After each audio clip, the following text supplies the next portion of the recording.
Alhamdulillah wassalatu wassalamu ala rasulillah Sayyidina Muhammad ibn Abdillah wa ala alihi wa sahbihi wa mawala wa la hawla wa la quwwata illa billah. Maaf Pak. Yang saya hormati pemuka agama, pemuka masyarakat, para ustaz, ustazah, ibu hajah dan bapak-bapak haji, para datuk-datuk saya, pak bude saya, sepupu-sepupu, serta saudara-saudara kaum muslimin muslimat yang hadir pada malam hari ini yang dirahmati oleh Allah Subhanahu wa taala, wabil khusus sahibul bait, keluarga besar dari almarhum Bapak Yahya Nur dan Ibu Nurhayati Muntaha, serta Adinda Hendra Yahya dan Adinda Marjana yang berbahagia. Pertama, dalam kesempatan kali ini tiada kata yang pantas untuk kita ucapkan melainkan mengucapkan alhamdulillah. Bersyukur kita kehadirat Allah Subhanahu wa taala atas segala karunia rahmat yang Allah berikan kepada kita. Nikmat sehat, nikmat Islam, nikmat iman, itu nikmat yang terbesar yang Allah karuniakan kepada kita, yang harus kita syukur. Salawat dan salam mari kita aturkan kepada junjungan kita Nabi besar Muhammad sallallahu alaihi wasallam beserta keluarga, para sahabat dan seluruh pengikut beliau hingga yaumil kiamat. Bapak, ibu-ibu, saudara-saudara yang dirahmati oleh Allah, jadi izinkan saya menyampaikan apa yang diperintahkan oleh Allah dan Rasulnya, yaitu untuk saling menasehati. Jadi bukan saya memberi tausiah, tidak, tetapi kita saling mengingatkan. Terus terang saya agak grogi bicara pada malam hari ini karena banyak keluarga saya, rata-rata keluarga saya, pak bude saya, sepupu saya rata-rata. Apalagi samping saya, ini ada pak bude saya, tambah bukan saya. Beliau ini pernah jabat KUA Sanggau, mendengar saya. Jadi kalau saya salah, saya tegur saya ini. Jadi alhamdulillah Bapak dan Ibu sekalian, bahwa tadi kita bersama telah mendengarkan khatamul Quran. Selesai, khatam itu artinya selesai. Al-Quran artinya Al-Quran. Jadi selesai dalam belajar Al-Quran. Belajar apa? Belajar baca. Jadi adik kita tadi, yaitu Ananda Akmal Fathan Ananda, putra dari Adinda Hendra Yahya dan Adinda Marjana, telah menamatkan bacaan Al-Quran. Artinya Adinda Hendra Yahya dan Adinda Mardiana selaku orang tua telah menjalankan kewajibannya sebagai orang tua untuk mengajarkan anaknya membaca Al-Quran. Ini adalah karunia yang terbesar. Artinya Adinda Hendra telah menunaikan kewajiban sebagai orang tua, bahwa Rasulullah mengatakan, ajarkanlah kalian kepada anak kalian itu cara membaca Al-Quran. Nah, Adinda telah menunaikannya. Oleh sebab itu, mari kita doakan semoga Ananda Akmal Fathan Ananda ini terus belajar Al-Quran dan semoga menjadi anak yang soleh, anak yang berbakti kepada kedua orang tua, bermanfaat bagi agama, bangsa dan negara. Amin ya rabbal alamin. Malam ini juga kita doakan Bapak dan Ibu sekalian kepada guru ngaji beliau. Ibu namanya Ramlah. Nah, kita doakan kepada Bu Ramlah ini. Jadi ngajar ngaji Bapak dan Ibu sekalian itu bukan gampang, payah. Saya pengalaman ngajarkan anak saya ngaji, berat ngajar, mana kereng-kereng kita nengok dia salah-salah, kan? Susah. Kita bilang A, dia bilang A. Payah. Guys anaknya. Dia bilang panjang ini, pendek kan ya? Ya kan? Wow ini mati harus panjang, pendek kan ya? Jadi susah ngajar ngaji. Namanya Akil. Bebal juga nih. Ini anaknya. Salah-salah ditepek mulut itu kan? Kan bebal. Jadi guru ngaji ini susah. Nahan hati, jangan emosi, ikhlas. Ya. Nah jadi kita doakan semoga guru ngajinya Fathan ini, yaitu Bu Ramlah ini panjang umur, selalu sehat, penuh berkah, dan insya Allah ilmu yang diajarkannya ini menjadi amal jariah yang bermanfaat nanti di akhirat. Sekarang memang Bu Ramlah ini tak menerima nih berapa ngaji guru ngaji ya kan? Dulu zaman saya kecil dulu, sekarang tak ada beda. Zaman saya ngaji kan minyak tanah ya kan? Minyak tanah, kemudian mengambilkan air, menurunkan upaya gitu kan, itu dulu. Sekarang ada gitu kan, tetapi tak seberapa. Terus berapa pun dibayar tak seberapa. Karena apa? Ilmu yang kita ajarkan itu jauh lebih besar ketimbang imbalan yang sudah terima. Tetapi karena keikhlasan, insya Allah itu akan menjadi amal jariah bagi Ibu Ramlah di akhirat. Amin ya rabbal alamin. Bapak dan Ibu sekalian yang dirahmati oleh Allah Subhanahu wa taala. Jadi ketika kita berbicara tentang Al-Qur'an, apa itu Al-Qur'an? Jadi kita ini ngomong-ngomong Al-Qur'an, lalu kita ditanya apa itu Al-Qur'an? Al-Qur'an ya Al-Qur'an. Susah. Jadi ulama mendefinisikan Al-Qur'an. Ma huwal Qur'an? Apa itu Al-Qur'an? Al-Qur'an huwa kalamullah. Al-Qur'an itu adalah kalamnya Allah, firmannya Allah, perkataan Allah. Kalau ada kalam, kalau ada perkataan, kalau ada ucapan yang bukan berasal dari Allah, maka itu bukan Al-Qur'an. Jadi Al-Qur'an ini adalah kalamullah, perkataan Allah. Jadi sifatnya apa? Al-Qur'an ini sifatnya qadim, dahulu. Kalau belajar sifat 20 kan wujud tidak bakal ada qadim, qadimun, artinya dahulu. Allah itu maha dahulu. Kapan bermulanya Allah? Tidak ada permulaannya, karena Allah dia yang maha dahulu. Oleh sebab itu perkataannya adalah sifatnya terdahulu. Al-Qur'an adalah sifatnya qadim. Ya, sifatnya qadim. Dulu Pak Bu, jadi perdebatan di zamannya Imam Syafi'i, di zamannya Imam Ahmad bin Hanbal. Quran ini qadim apa bukan? Nah, banyak orang yang mengatakan Quran ini bukan qadim, tetapi Imam Ahmad bin Hanbal mengatakan Al-Quran itu qadim. Ketika ditanya sama khalifah, qadim apa bukan? Qadim. Karena khalifah tak setuju, maka Ahmad bin Hanbal dipenjara oleh khalifah. Nah, Imam Syafi'i itu gurunya Imam Ahmad bin Hanbal, gurunya. Kemudian Imam Syafi'i bermimpi bahwa Rasulullah mengatakan, wahai Imam Syafi'i, bahwa apa yang disampaikan oleh Ahmad bin Hanbal itu benar adanya, bahwa Al-Quran itu sifatnya qadim. Maka Imam Syafi'i terbangun dari tidurnya, dari mimpinya, kemudian dia panggil pembantunya, ayo pembantuku pergi ke Imam Ahmad bin Hanbal, bilang sama dia Rasulullah mengatakan benar bahwa Al-Quran itu sifatnya qadim.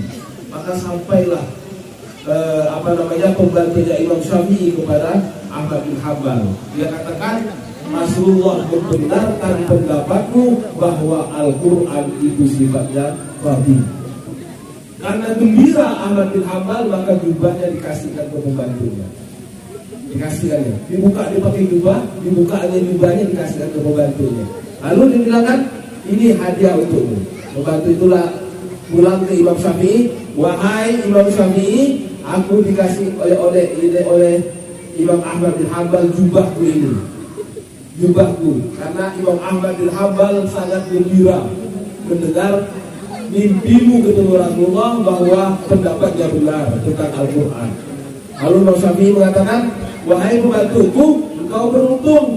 Kalau begitu, itu baju untukmu. Nanti kalau engkau cuci, air cuciannya untukku. Subhanallah. Air cuciannya untuk Imam Syafi'i. Kenapa? Tabarukan, minta berkah. Nah, itulah yang menjadi salah satu dasar bahwa barokah itu ada, minta berkah itu ada.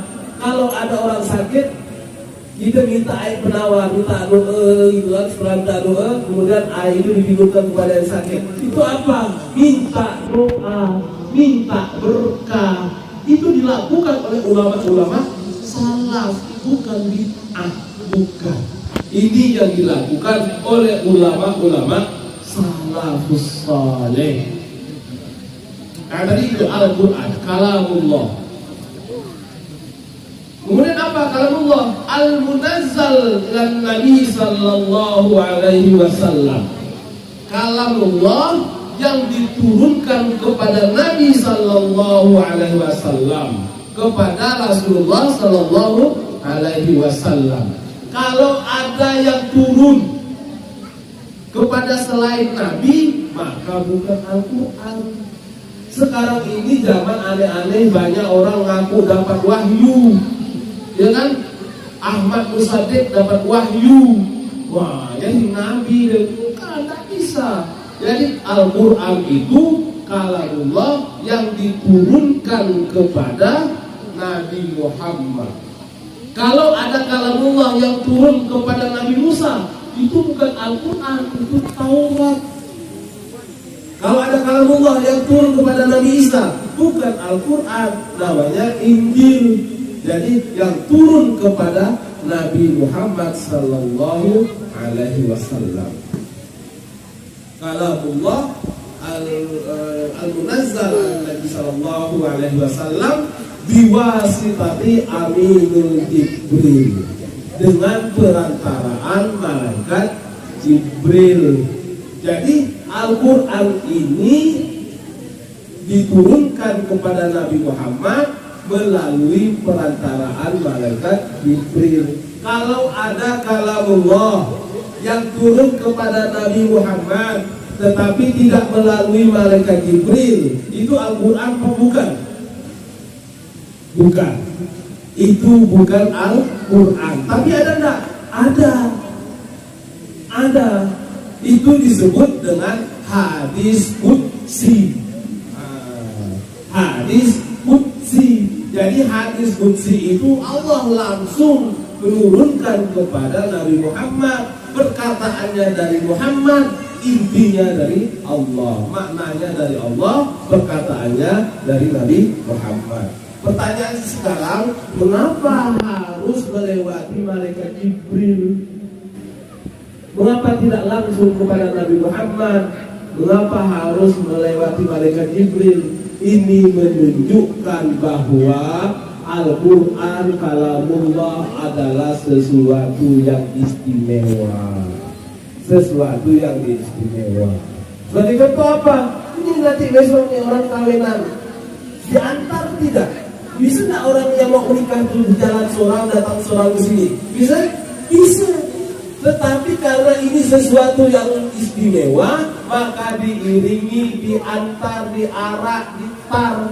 Kenapa? Istimewa. Begitulah Al-Quran ketika turun kepada Nabi Muhammad, itu melewati malaikat Jibril, dibawa oleh malaikat Jibril. Kenapa? Kalamullah ini istimewa sifatnya. Istimewa. Kemudian setelah itu apa? Kalamullah al-munazzal dan Nabi sallallahu alaihi wasallam biwasitati Aminul Jibril wal muta'abbad bitilawati. Dia itu dianggap beribadah bagi yang membacanya. Kalau tadi Ananda Fathan itu membaca Al-Quran, maka insya Allah Ananda Fathan ini mendapatkan rahmat dari Al-Quran. Kita yang mendengarkannya tadi, yang mendengar, yang ngomong tak ada, ngomong tak dengar kan? Nah, yang nyimak tadi, insya Allah mendapatkan rahmat. Yang ngomong tadi bagaimana? Dia tak dengarkan Ananda Fathan. Kita juga berdoa karena kita dalam satu majelis ini mudah-mudahan mendapatkan rahmat dari Al-Quran. Amin ya rabbal alamin. Itu istimewa di Al-Quran. Kemudian apa fungsi Al-Quran diturunkan? Maka dijelaskan oleh ulama juga hudan linnas. Nah ini harus digarisbawahi, hudan linnas, sebagai petunjuk bagi manusia, umat manusia, bukan petunjuk hudan lil muslimin, hudan lil muttaqin, hudan lil mu'minin. Jadi Al-Quran itu bukan hanya petunjuk untuk orang Islam, bukan hanya untuk petunjuk bagi orang mukmin, bukan hanya petunjuk bagi orang yang bertakwa, tetapi petunjuk bagi umat manusia. Kok bisa begitu? Itu hebatnya Al-Quran. Kalau umat Islam mau mempelajari Al-Quran, maka dia dapat petunjuk. Kalau ada umat non-muslim yang mempelajari Al-Quran, insya Allah dapat petunjuk, dapat kebenarannya. Kok bisa? Salah satu contoh. Ini kisah benar, nyata. Tahun 1981. 81 berarti saya masih kecil, ya. Benar udah lahir ya kita, 81. Oh belum, ya. Tahun 81, ya. Dijelaskan dari Journal of Plant Biology. Jadi jurnal internasional di Amerika, hasil penelitian Profesor William Brown. Dia meneliti selama 3 tahun tentang tumbuhan, tentang biologi, ya, biologi khususnya kepada tumbuhan. Dia menciptakan alat ini mendeteksi suara-suara. Ternyata hasil penelitiannya terdapat suara ultrasonik yang keluar dari tumbuhan ini. Bapak Ibu, jadi ternyata tumbuhan kita yang samping rumah kita ini langsa, ada durian, ya kan? Ini ada mengeluarkan suara. Profesor William Brown ini menangkap suara ultrasonik dari tumbuhan yang ada di dunia ini. Kemudian diteliti suara-suara ini, diteliti sampai dilempar ke seluruh Amerika untuk menafsirkan, untuk menjelaskan suara apa ini. Di Amerika nggak tahu. Kemudian dilempar ke Eropa, hasil penelitiannya itu. Eropa pun nggak tahu, ilmuwan di Eropa nggak tahu. Akhirnya dilempar ke Asia, barangkali ada yang tahu. Sampai di India, sampai berita itu, ya, di Asia pun tidak tahu. Nah, kemudian ada pertemuan di Inggris, pertemuan para dosen, para akademisi di Inggris. Ada satu ilmuwan dari India, dia seorang Muslim.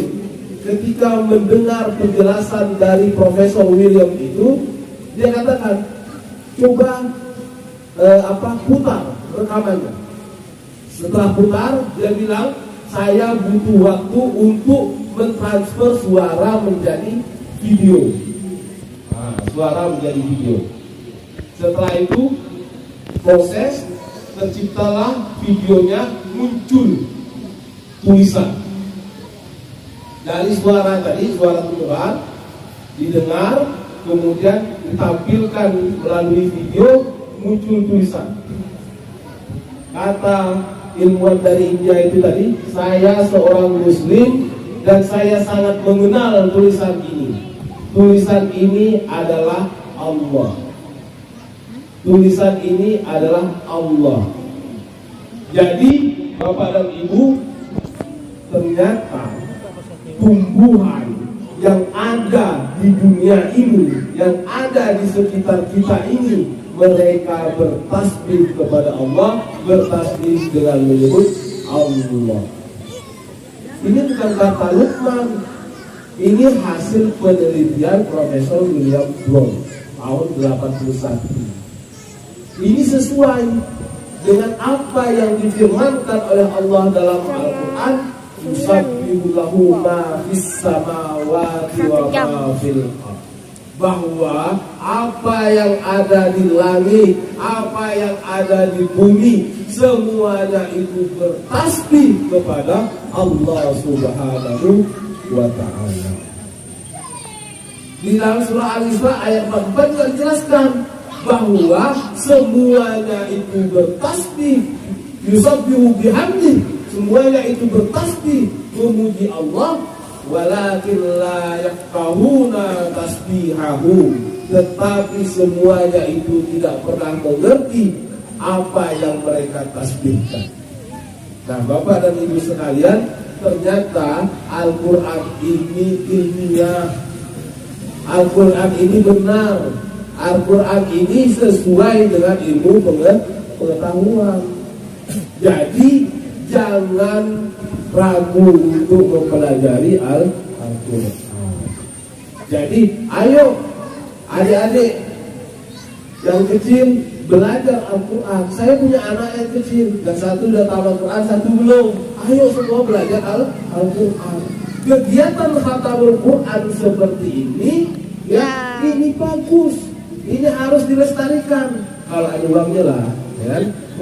Kalau ada uangnya, karena perayaannya sesuai nih. Banyak biaya juga, ya kan?